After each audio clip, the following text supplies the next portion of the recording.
Hey guys, welcome to our channel. তো তোমরা সবাই কেমন আছো? আশা করি তোমরা সবাই খুব ভালো আছো। আমরা ভালো আছি, কিন্তু আমাদের মনের অবস্থা একদমই ভালো নেই, আর ভালো থাকার কথাও না। কেন, তোমরা সেটা থাম্বনেল দেখে নিশ্চয়ই বুঝে গেছো। তোমাদেরকে নতুন করে আর বলার কিছু নেই, কিন্তু হ্যাঁ, ঘটনাটা কি ঘটেছিল সেটা তোমাদের সাথে অবশ্যই শেয়ার করব। সেটা শেয়ার করার জন্যই আবার আমি ভিডিওটা এডিট করা শুরু করলাম। প্রথমে তো ভেবেছিলাম ভিডিওটা আমি এডিটই করব না, সব কটা ভিডিও তোমাদেরকে দিয়েছি, বাট লাস্ট এই ভিডিওটাই ছিল। তখনই এই অঘটনের ঘটনাটা আমাদের কানে এলো। তখন ভেবেছিলাম যে না, যা ভিডিও দিয়েছি, আর কোনো ভিডিও এডিট করব না বা শেয়ার করব না, কোনো ইচ্ছে ছিল না। কিন্তু সব ভালো জিনিস যখন তোমাদের সাথে শেয়ার করি, তো খারাপ যে জিনিসগুলো ঘটে ওটাও তো তোমাদের শেয়ার করতে হবে, বলো? তোমরা তো এখন আমার সব কিছুই, তোমাদেরকেই তো সব কিছু শেয়ার কর। কিন্তু আর আগের ভিডিওগুলোর মতন এই ভিডিওটা তোমাদের সাথে শেয়ার করতে পারলাম না। ভিডিওটা এতটাই সুন্দর হয়েছে, এতটাই আনন্দের, কিন্তু ভিডিওটা যে এতটা দুঃখজনক নিয়ে তোমাদের সাথে শেয়ার করতে হবে, সত্যি কথা আমরা কেউই বুঝতে পারিনি। তো প্রথম দিয়ে বলছি, শোনো।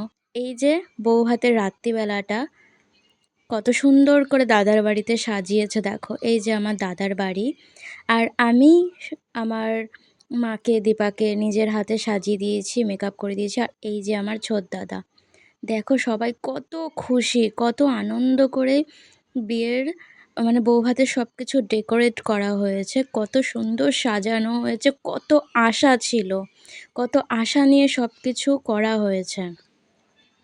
আমরা তো সবাই ভেবেছিলাম যে নতুন বৌদি এসছে, আমাদের ছোট বৌদি, আর এই দাদার বাড়ির ছোট বৌমা। ব্যাস, কত আনন্দ করে সব কিছু করা হয়েছে, কত কিছু করে, কত ইচ্ছে, কত স্বপ্ন ছিল। এই যে তোমাদের সাথে এখন শেয়ার করছি বৌদির ভিডিওগুলো, সত্যি কথা বলতে দেখে আমার এতটা খারাপ লাগছে।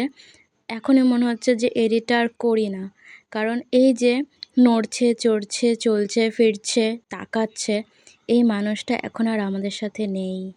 ভাবলে পরেই যেন গায়ে একটা কেমন কাঁটা দিয়ে ওঠে, সত্যি কথা। বয়স্ক মানুষ হলে পরে হয়তো এতটা খারাপ লাগতো না, কিন্তু আর বিয়ে হয়েছে মোটে কদিন, মানে বিয়ে হওয়ার 18 দিন বৌদি আমাদের সাথে ছিল, সংসার করেছে, আর 19 দিনের মাথায় বৌদি আমাদেরকে ছেড়ে চলে গেছে। কেন?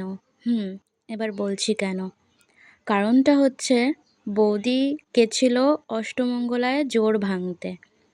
তো জোড় ভাঙতে গিয়ে বাড়ি ফেরার পথে, তো দাদাও ছিল সাথে, রাস্তায় একটা অ্যাক্সিডেন্ট হয়, বাইকেই ছিল সবাই। তো তাদের মাথায় হেলমেট না থাকাতে দাদা, মানে বাইকে 3জন ছিল, যে বাইকটা চালাচ্ছিল তারও চোট লেগেছে, সে হসপিটালে অ্যাডমিট ছিল। আর দাদা ছিল মাঝখানে, আর বৌদি ছিল একদম পেছনে। তো তার জন্য ওই ছেলেটার আর বৌদিরই বেশি লেগেছে, আর দাদার লেগেছে, দাদাও হসপিটালে অ্যাডমিট ছিল। দাদাকে 2 দিন বাদে ছুটি দেওয়ার কথা ছিল, কিন্তু যেহেতু বৌদির এই অঘটনটা ঘটে গেল, তো তার জন্য সেদিনকে দাদাকে আনা হয়েছিল বাড়িতে, তার পরের দিনকে আবার দাদাকে অ্যাডমিট করা হয়েছিল। দেখো সবাই এসছে বউ ভাতে, সবাই কত এনজয় করছে, কত মজা করছে। এরকমটা আমরা কেউই ভাবতে পারিনি যে এরকম কিছু একটা হয়ে যাবে, বিশ্বাস করো। এতটা খারাপ লাগছে, আমি বৌদির ফটোগুলো পর্যন্ত দেখি না, দেখলে পরেই খারাপ লাগে। দেখো কত আনন্দ করেছি, কে জানতো যে এরকম হয়ে যাবে। তো যাই হোক, আর আমার ছোটদাদা যদি দেখতে পায় যে আমি এই ভিডিওগুলো পোস্ট করেছি, তাহলে পরে ছোটদাদা রাগ করবে, যেহেতু ছোটদাদা ইউটিউবটা খুব একটা ঘাটে না, তার জন্যই আমি দিলাম এই ভিডিওটা। আর তোমাদের সাথে যেহেতু আমি আমার আনন্দের, সুখের সব কিছু শেয়ার করি, তো দুঃখেরগুলো কেন তোমাদের সাথে শেয়ার করব না? তো তার জন্য এটাও শেয়ার করলাম। আর ভিডিওটা একটুখানি অন্যরকমভাবেই করব ভেবেছিলাম, বৌভাতের ভিডিওটা, বাট এরকমভাবে যে করব সত্যি ভাবতে পারিনি। তো যাই হোক, তো সেদিনকে অষ্টমঙ্গলায় গেছিল, গিয়ে জোড় ভেঙে বাড়িতে আসছিল। ওই সময়টা আর বাড়িতে বৌদি আসতে পারল না। আমার দাদা তো জাস্ট পাগল হয়ে গেছে। আজ বৌদি নেই আমাদের সাথে, প্রায় 10 দিন হয়ে গেল। তো যাই হোক, আর বৌদিকে যে জায়গাটা এনে বরণ করা হয়েছিল বিয়ের পরের দিনকে, তোমরা বিয়ের ভিডিওটায় দেখতে পাবে যে দাদা বাইকে করে বৌদিকে এনেছিল। তো যেখানে আমার বড় পিসি বরণ করেছিল, তো লাস্ট ফিনিশিংয়ে বৌদিকে ওখানে এনে রাখা হয়েছে। সিরিয়াসলি তোমরা একটুখানি নিজেরা ভেবে দেখো তো ওই সময়টা কতটা খারাপ লাগবে। আমাদের বাড়ির নতুন বউ এরকমভাবে কখনো দেখবো আমরা ভাবতে পারিনি। আর আমার দাদাকে তো এখনো পর্যন্ত ঠিক করা যাচ্ছে না, স্বাভাবিক করা যাচ্ছে না।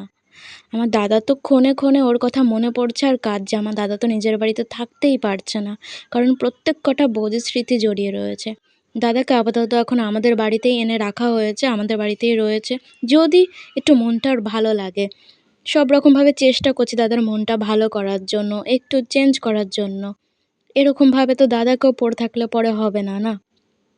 জানি ভোলা যায় না, সবথেকে বেশি দাদার এখন বেশি কষ্ট। আর তার থেকে বেশি আমার বৌদির বাপের বাড়ির সবার কষ্ট। কিন্তু দাদাকে তো এই অবস্থায় আমাদেরও তো দেখতে ভালো লাগে না, বলো? তো কি আর করব। তো চলো গাইস, দেখা হচ্ছে নেক্সট একটা ব্লগ ভিডিওতে। এই ভিডিওটা এডিট করতে গিয়ে মনটা আবার খারাপ হয়ে গেল, সব কিছু মনে পড়ে গেল। তো যাই হোক, কিছু করার